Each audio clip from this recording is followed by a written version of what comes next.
Well, welcome to Hangar B at Oshkosh 24. Some of our favorite parts of our airplane build so far is when we received our Tosten grips. Maybe did it a little early, but no one cares. We got them. The warranty starts when you get your airworthiness certificate, There you go. and it's wide open anyway. I don't think I've ever warranted anything.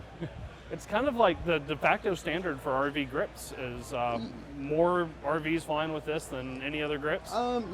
There's about 3 or 4 of us out there, and I think I'm right, between 1 and 2. So Excellent. We're getting there. Yeah. Well, we've done previous videos about how we went with the military style grip and how we've kind of configured our switches, and I'm still changing it a little bit. I think I'm going to go back to having flaps as one of the switch. I flew someone who had their flaps on the stick, and that was actually kind of nice, not moving your hands. Yeah. So the thing that's nice about our grips, they come all pre-wired, and they're all just momentary switches, so you can do them any configuration. So if you don't like what it is, you just pull that wire off and put it to another function. Excellent. Yeah. But what has intrigued me about this is the ties to flight simulation and the joysticks that were used. Because most of us pilots grew up flying flight simulator back in the day. And I know my dad always bought a CH products joysticks. And I had them growing up as a kid, and I still remember the feel of some of those joysticks in my hands. And then when we went looking at these sticks, I'm like, something feels very, very familiar. Well, the backstory is I spent my career at CH Products, so I started there as a machinist, and then I was building my airplane, and the owner of the company, Charles Hayes, CH, was an avid flyer and builder, and so he had me kind of helping him close wings on one of his Lancers, and he fortunately just let me bring my airplane up to our factory, and once I got my plane finished, I didn't like what was out there. And we had this one grip that we weren't selling. We finished it, and it was to compete with the Microsoft Sidewinder. So we just shelved it. So I went ahead and pinned it, reworked the mold a little bit so it would fit inside, and the rest was history. I flew it out here in 2002, and people were looking at my airplane, and where'd you get that? Where'd you get that? So we went ahead and started selling through CH, and then we were purchased by a large French conglomerate, and they didn't want anything to do with experimental aircraft. So they heard experimental and said, no, no, which is fine. So I took it out of there and then designed the grip that you're using, the military style, just not to compete with myself, but a lot of the center seat guys, and it just kind of made a more, it's like an erector set, so you get to choose what you want on your airplane, and we build it and send it to you. I was, originally looking at the grip that's over there, and I wanted more buttons. Yeah. I wanted to make it more complicated, and so we went with the military style grip, and it feels good. It's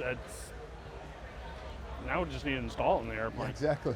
But what's the process for people to when they want to order a grip? Well, we have a configuration guide on the website, which you are well aware of.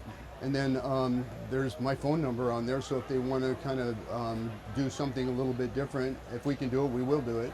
And it's just more of a communication thing between me and the customer.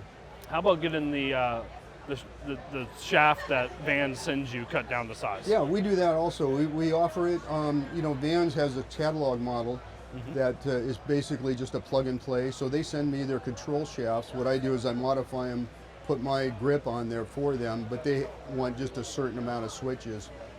If somebody wanted to kind of go off of that and have more, then they can buy it, either buy the shaft from me or send me their shafts, and we'll mount them for them. Yeah. Ours came from you exactly like this, ready to go with the wire harness already taken care of, so all I have to do is plug it in, and then we work with Stein to do our avionics. I tell them what goes where, and when that plugs in theory, it all works. Yeah, it's a plug and play, and we have a full machine shop in the hangar, so we have jigs. It takes us just a small amount of time, so there's no upcharge on it. Just kind of make it easy for you. The old saying, have the right tools, it's easy. For us, this would have been a decent project to cut it right, because we don't have the jigs, we don't have the tools, we don't know, never done it before. For you just go and knock it out real quick. And also, they come powder coated, so we have a kind of plastic jigs so we don't scratch the powder coating, and use a surface grinder so we get a nice straight cut without burning it off.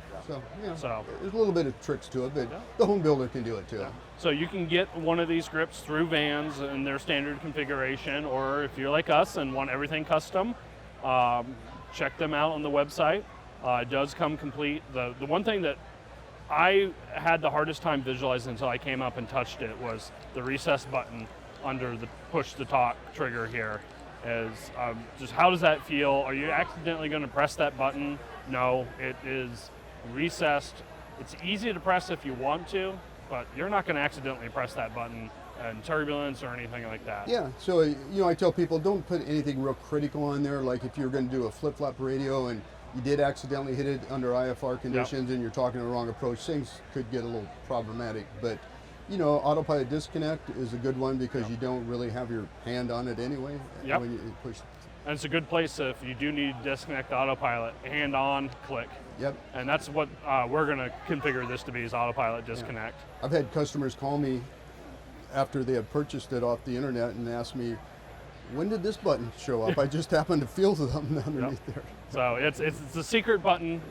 Plan for it, use it. It's awesome. Everything else just has a great feel to it. And for those of us who grew up in the flight sim world, I know I've been flying flight sim since Microsoft Flight Sim 1. That put us in business. It was awesome. So this makes me feel right back at home. So it's fun coming back full circle. Yeah. So. I just want to thank you guys too. Appreciate all your support. And without the internet, when I built my airplane started in the late 90s, we didn't have the YouTube, we didn't have the internet, and this whole thing with your channel and everybody else's has really helped the experimental market. People just drive on that. And I have a gentleman in my hangar now building a 10, and the thing is, he's got a little screen there that he's got a question about a bracket or something. He just is on YouTube. Yeah.